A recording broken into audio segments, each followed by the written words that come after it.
Oh shit! Do you really got to lick your cooter right this second? But I can't stop thinking about bending her over the billiard table and caressing her sweet bosom. Friends, foes, hoochies, and hoes, it is time for episode 2 of Love It or Lose It. Okay, everybody give me a round of applause. We're doing an episode 2. We're gonna do it again. So, where is my jar? There it is. Have I gotten any better at reading my physical TBR since we last spoke? Not really. I have gotten better at buying books around the time that I'm going to be reading them. I feel like most of the books that I've bought lately, I've either read or I plan to in the near future. Sorry, didn't mean to bump you there. So have I stopped buying books? No. But I also think I'm going to do this. Sorry, there's a hair. So I think I'm going to change the way that I do this just a little bit. I'm going to pick 3 out of here. Then I'm going to choose which one I want to read. And I think I should have at least one save for every video. At least one save. Because I'm a mood reader. Sometimes you're just not in the mood to try things. And you pick it up and you're like, you know, I think this would be great, but I'm not really in the mood for it right now. But I want to still keep it. You know, I think I should have at least one of those that I can do. Got to put the mic down so that I can show you that I'm not doing anything hanky. Okay, so we have a romance. We have, what is the blue? Fantasy romance, paranormal romance. We have a lot of romance in here. Come on.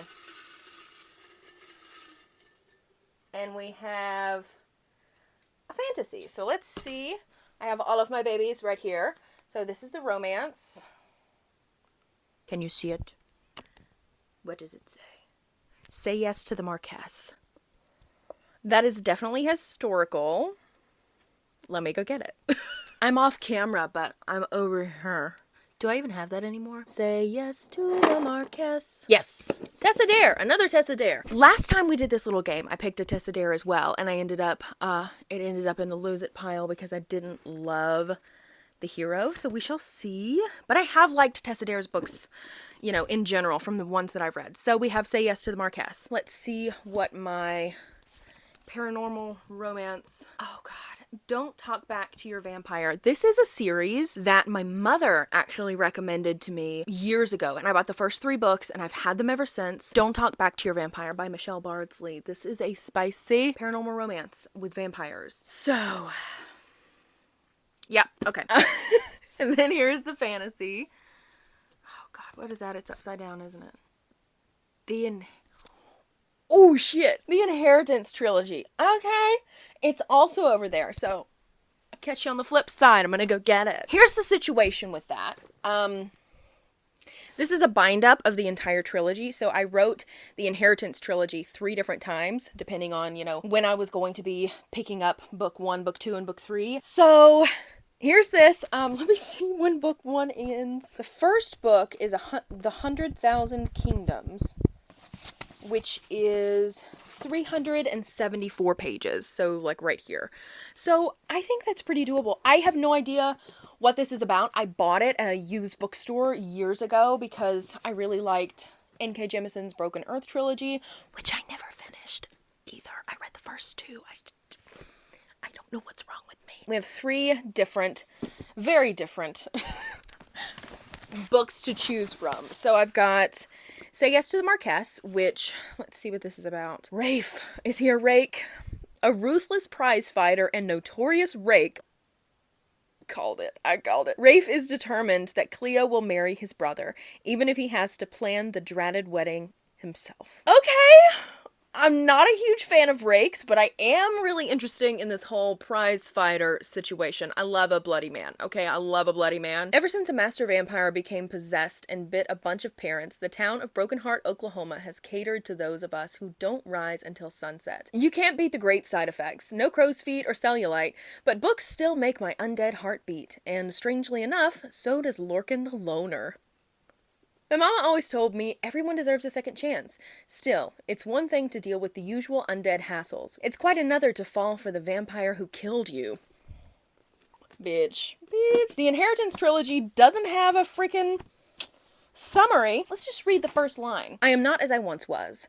They have done this to me, broken me open and torn out my heart. I do not know who I am anymore. I must try to remember. That sounds good as well. Okay, so the ones that I'm leaning towards starting, like trying, are Don't Talk Back to Your Vampire, because it just sounds so quirky, so delicious, so fun. And then, of course, the Inheritance trilogy, book 1, The 100,000 Kingdoms. I don't know about this one. Rakes. I feel like rakes just don't work for me, but I'm sure there's somebody out there who can do it right. But I just don't know if it's Tessa Dare. So, I don't know. I've been kind of in a romance mood lately, so I don't know.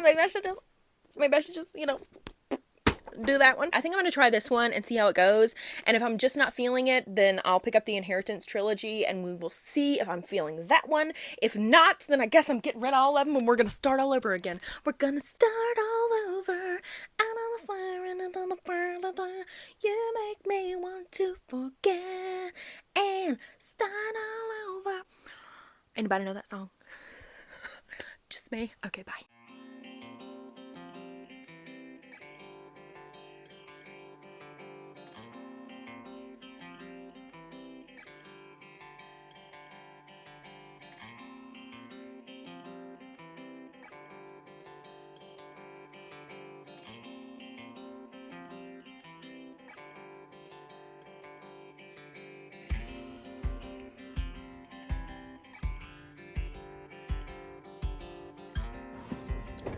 Finished it, bitches.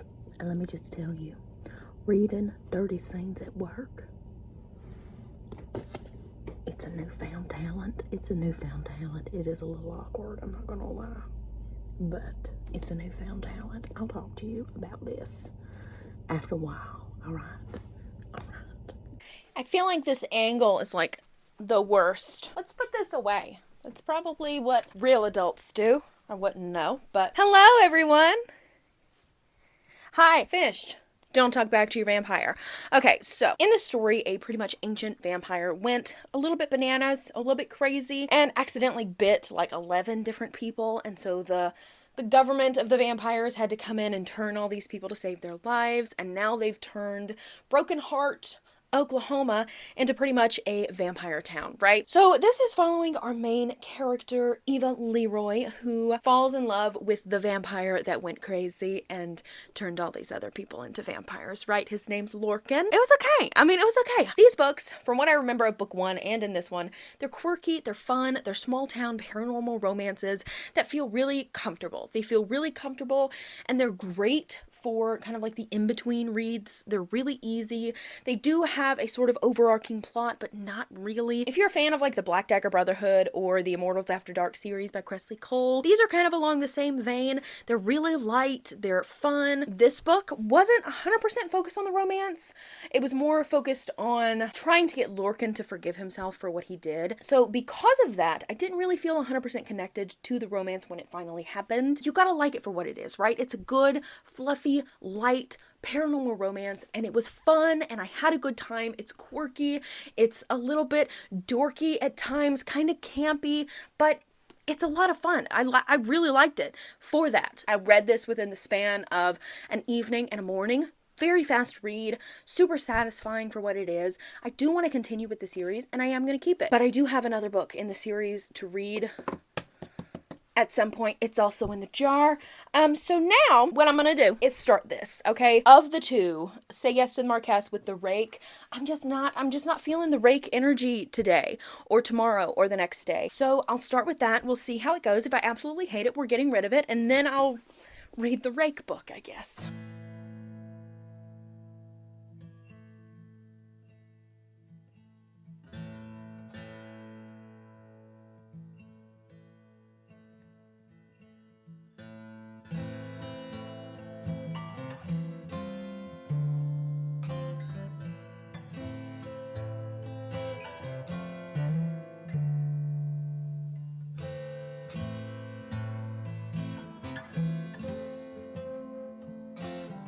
Do you really got to lick your cooter right this second? Can it not wait just a few minutes? Hello. I've been meaning to update you on the Inheritance trilogy, aka the 100,000 Kingdoms. I am currently on page 289 of 370 something, and I have not read a single page since like Saturday, which is 3 days ago for me. You would not have known when Saturday was for me, unless I told you that. I've not read a single page in like 3 days because I've been wanting to do a vlog update for this, and I haven't wanted to read anymore because I don't want to put it down. It's so fucking good. In this world, there were these 3 gods, okay? There was the god of sunshine, the god of nighttime and darkness and chaos, and then the goddess of dawn and dusk, right? And so everything was peachy keen until the god of the sun got a little bit jealous of the relationship between the god of night and the goddess of dawn and dusk, and decided to murder the goddess of dawn and dusk and imprison the god of night and his children that he created with the goddess in these human forms and send them down to be enslaved by this group of people who worship the god of sunlight. We're following this girl named Yena. I don't know how to pronounce her name. I should probably have looked that up at some point. So our main character's mother was the daughter of this king who is like the head of this race of people who have these gods enslaved. And she ran away from that life. She said, I'm leaving here. I am bopping out of here. I'm gone. Okay, and so when her mother dies, her father's dead, her mother dies, her grandfather, who is the king of pretty much the world, he calls her back to become one of his 3 heirs.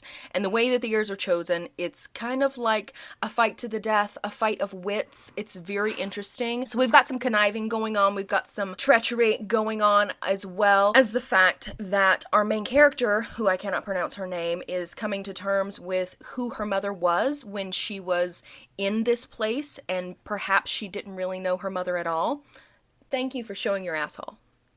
Great job. And because we have this interesting situation and storyline with the gods happening as well, our main character interacts with the gods, and like I said, we have a god of nighttime and chaos. And this is not a fantasy romance, but the way that I wish that it was, it would be so good. Okay, because this guy, his name is Nahadath or something like that, and he is like mad, like crazy during the day, and then at night he's like this really smooth talking dude. He is a smooth talking man, and he is so delicious, and I wish this was a fantasy romance. But there is some physical relationship things that happen, that have happened, but it's not strictly a fantasy romance. But the way that I wish that it was, because this guy is dark, he's mysterious, he's literally the god of chaos, and he also, this god of darkness and chaos, he changes based on the expectations of those around him. So he can be scary, he can be like really seductive, he can be just pretty much anything based on what people expect of him. And it's just very interesting, very interesting. The gods are very interesting. There's also a god of trickery and a goddess of wisdom and a goddess of like war and battle. And so, I don't know, there's just a lot of sketchy things going on, and I can't wait to figure out what's going to happen in the end. I cannot believe that I've had the entire trilogy sitting on my shelf for this long, and it is this good. It's really, really fun. If you like Throne of Glass, I think you would like this. If you like Carissa Broadbent's series, I'll put it up on the screen, The Mother of Death and Dawn. I can't remember what the series is called, but if you like that, give this a try. You should read it. So far, as of 289 pages into it, you should read it. We shall see. I'm gonna keep going. I'll update you when I finish it, okay? Okay. Hello, my friends. We are in the exact same location as we were the last time I spoke to you, but I do have an update. I finished, I think it's the 100,000 Kingdoms by N.K. Jemisin, which is book 1 in the Inheritance trilogy. So we put a big dent in this behemoth. I really, really liked it. I think it's one of those books that is super fun, but it also kind of deals with some more difficult topics like slavery and I don't know, like right and wrong, trickery that goes on, and there's some secrets that are kept that Yena, her name's Yena is trying to figure out about her mother and about herself and about the life that her mother led while she was living with these people, you know, kind of trying to piece together what happened with the 3 gods, and also what happened with her mom, and also what is going to happen for the future. I don't know, just the relationships between the gods is very interesting as well, because they are both siblings and also lovers, which is strange to think about. Like, they didn't come from the same being, they just came into existence as their own fully fledged being. So it's incest, but it's like cool. I don't know. They see themselves as like the three, and they're like siblings, but they're also lovers. It's just very weird, and I can't quite wrap my head around it. And that part kind of gave me a little bit of the heebie-jeebies. I'm not gonna lie, but I quickly moved past that. And like I said before, it's not strictly a fantasy romance, but it's really, really good. And there is some, I don't know, PG-13 level spice, if you want to call it that. What I'm conflicted about as well is the fact that this first book wrapped up so perfectly that I have no idea what's going to happen in the rest of the trilogy. I genuinely think that if you wanted to just stop at this first book, you could.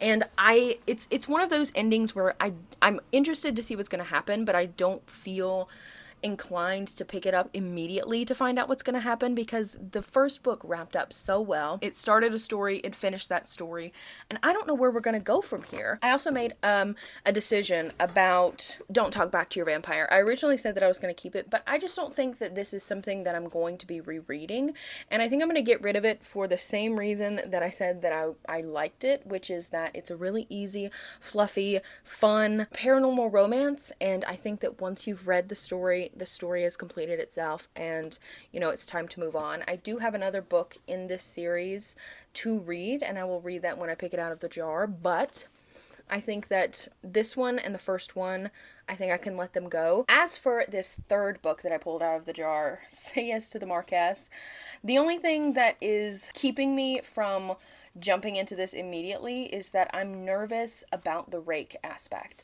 The last Testadare that I picked out of the jar was a story about a rake, and I didn't like the way that it was done. I think that rakes can be done well. I've read them done well, but I just don't know if Testadare does them in a way that I like. But maybe it was just that story, and maybe this story with different context and different characters will be, you know, different as they are. So I think I'm gonna try it, but we're gonna see. I'm definitely keeping this because I loved it. I loved it. I had such a great time with it. I would probably rate it like 4 or 4.5 stars. Such a fun beginning to a series, and I'm really excited to continue on with it. Do you have anything to say for yourself, Mr. Bernard? There's no peace in this household, I swear. I've taken away his one pleasure, barking at the chickens.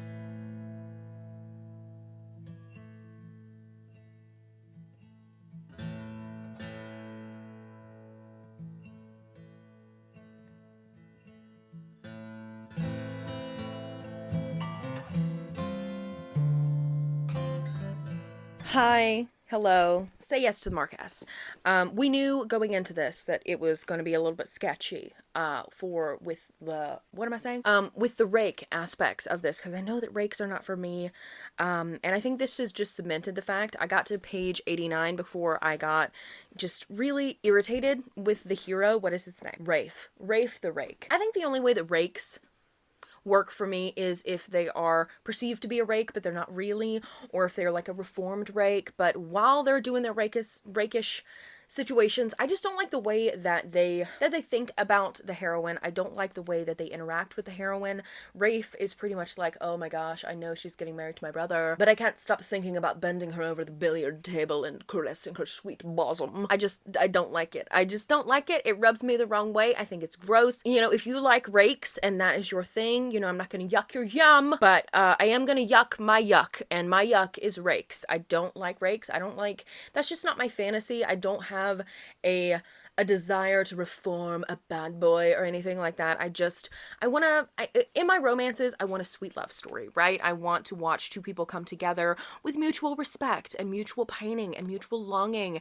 And it just feels like, especially in historicals, when these bad boy characters get introduced, they're often juxtaposed with the virgin purity of the heroine, and she knows nothing and she does nothing, and she's never been kissed before, never been touched by a man. And I just think that I'm just way too attached to the modern woman that I don't really want to watch the deflowering of the Virgin Mary. That's just not my thing. I have no problem with virgin heroines. I just think that when the virgin heroine is put with the rake hero, I just don't like that dynamic between them, because the hero is oftentimes way over-sexualized and just completely pushy towards the heroine, and the heroine is just unbelievably naive and pale and pure and yada yada yada, and I just don't like it, so I'm getting rid of it. So with that, we have come to the end of this Love It or Lose It vlog. What am I talking about? I have no idea. So I did decide to get rid of Don't Talk Back to Your Vampire, not because I didn't like it, but because I don't think it's something that I would ever reread. It's kind of like a murder mystery. Once you know the ending, I mean, it loses a little razzle dazzle, right? And I am going to keep the Inheritance trilogy. I'm not going to read book 2 right away. I might just wait until I pick book 2 out of the jar, who knows? And then I'm going to get rid of Say Yes to the Marquess. So we got rid of 2 out of the 3, and I really did love book 1 in the Inheritance trilogy, so I think we have a win-win-win. We have a win-win-win here. But I hope you guys enjoyed this video. If you did, please make sure to join the NotSoAverageJo army. We would love to have you here. I hope you have a fantastic rest of your day, and I will see you next time.